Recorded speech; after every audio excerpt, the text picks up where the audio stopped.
भिखारी का आत्मसम्मान। एक भिखारी किसी स्टेशन पर पेसलों से भरा कटोरा लेकर बैठा हुआ था। एक युवा व्यवसाय उधर से गुजरा और उसने कटोरे में 50 रुपए डाल दिया, लेकिन उसने कोई पेसल नहीं ली। उसके बाद वह ट्रेन में बैठ गया।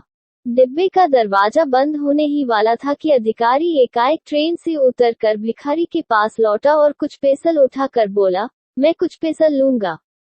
इन पेसलों की कीमत है, आखिरकार तुम एक व्यापारी हो और मैं भी। उसके बाद वह युवा तेजी से ट्रेन में चढ़ गया। कुछ वर्षों बाद वह व्यवसाय एक पार्टी में गया। वह भिखारी भी वहां मौजूद था। भिखारी ने उस व्यवसायी को देखते ही पहचान लिया।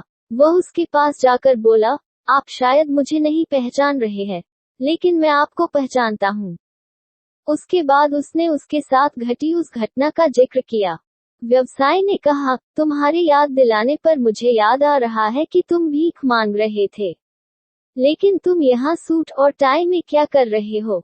भिखारी ने जवाब दिया, आपको शायद मालूम नहीं है कि आपने मेरे लिए उस दिन क्या किया। मुझे पर दया करने की बजाय मेरे साथ सम्मान के साथ पेश आए। आपने कटोरे से पेसल उठाकर कहा, इनकी कीमत है, आखिरकार तुम भी एक व्यापारी हो और मैं भी।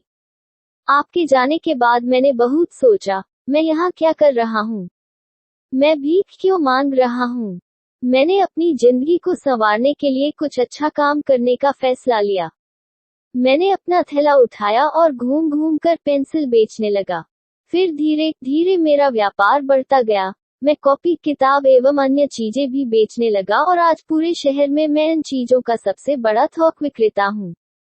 मुझे मेरा सम्मान लौटाने के लिए मैं आपका तहे दिल से धन्यवाद देता हूँ, क्योंकि उस घटना ने आज मेरा जीवन ही बदल दिया। फ्रेंड्स, आप अपने बारे में क्या सोचते हैं? खुद के लिए आप क्या राय स्वयं पर जाहिर करते हैं? क्या आप अपने आप को ठीक तरह से समझ पाते हैं?